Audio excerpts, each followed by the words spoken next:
গল্প হলেও সত্যি। এখানে গল্প কম, ঘটনা বেশি শোনানো হয়। তো নমস্কার প্রিয় বন্ধুরা, গল্প হলেও সত্যির এক নতুন এপিসোডে তোমাদের স্বাগত জানাই। আশা করি তোমরা সকলে ভালো আছো। আজকের গল্পের নাম কালী পুজোর রাত, এবং গল্পটি আমার একটি কালেক্ট করা গল্পের মধ্যে একটি। তো চলুন গল্পটি শুরু করা যাক। ভূতে আমরা কেউ বিশ্বাস করি, আবার কেউ করি না। আমিও আগে ভূতে না বিশ্বাস করাদের মধ্যে একজন ছিলাম। হ্যাঁ, ছিলাম। কারণ গল্পটি শোনার পর তোমারও হয়তো ভূতে ধারণা বদলে যেতে পারে। কালী পুজোর রাত। তোমাদের সকলেরই জানা আছে যে কালী পুজো অনেক রাত্রিতে শেষ হয়।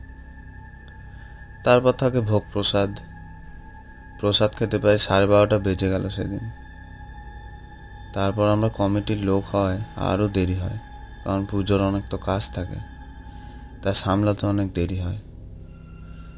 তো রীতিমতো খাওয়া দাওয়া শেষ করে বাড়ি যাব, ঠিক তখনই এক পরিচিত কাকু এসে বলল, অনেক খাবার আছে, এখনও যে যার বাড়িতে নিয়ে যা, তোরা শেষ করে দে সবটা, কারণ নষ্ট করে লাভ নেই, মায়ের প্রসাদ।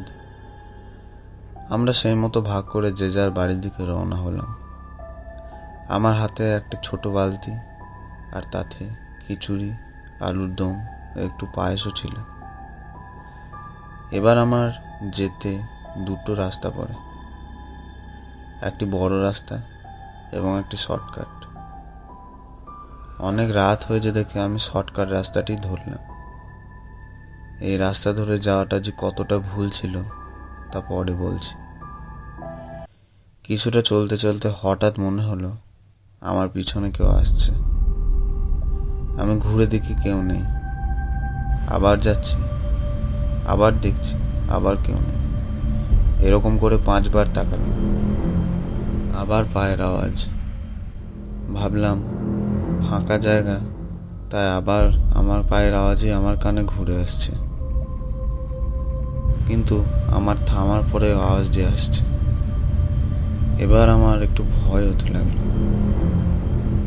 আমি মনে মনে আমার মা, বাবা আর ভাইয়ের মুখটা মনে করি মা কালীর নাম জপ করতে করতে আসছে। দেখি রাস্তা যেন শেষ হয় না। এ রাস্তায় এসে তো আমার আরো বেশি সময় লাগছে। আমি এটা কি বিপদে পড়লাম। আমি প্রচণ্ড ঘাবড়ে গেলাম। তারপর কিছু না ভেবে ছুটতে ছুটতে আসছি, আর পায়ের আওয়াজটাও ছুটছে আমার পিছনে। তারপর কোনো মতে দরজার সামনে আসি, আর তারপর দরজা খুলতেই, ও তুই এসেছিস, আমি তো তোর জন্যই অপেক্ষা করছিলাম। যাক, ভালোই হলো।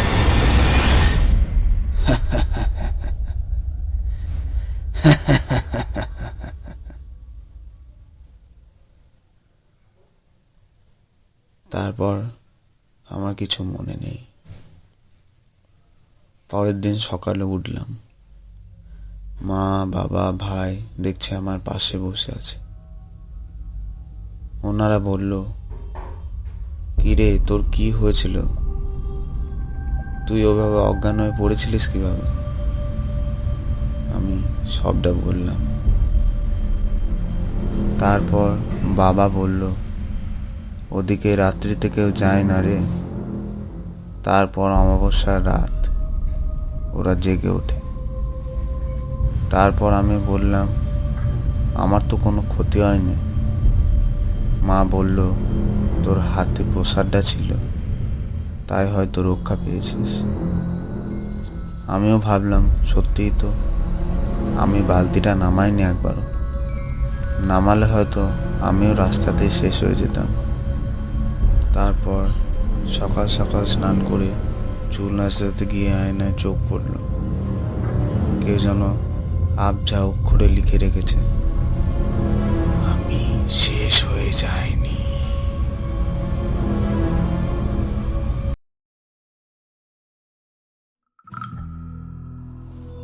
গল্পটি এতক্ষণ শোনার জন্য তোমাকে ধন্যবাদ। গল্পটি যদি তোমার ভালো লেগে থাকে তাহলে প্লিজ চ্যানেলটিকে সাবস্ক্রাইব করে পাশে থাকা বেল আইকনটি প্রেস করে দিও। দেখা হচ্ছে পরবর্তী কোনো ভিডিওতে। ততক্ষণে ভালো থাকো, সুস্থ থাকো।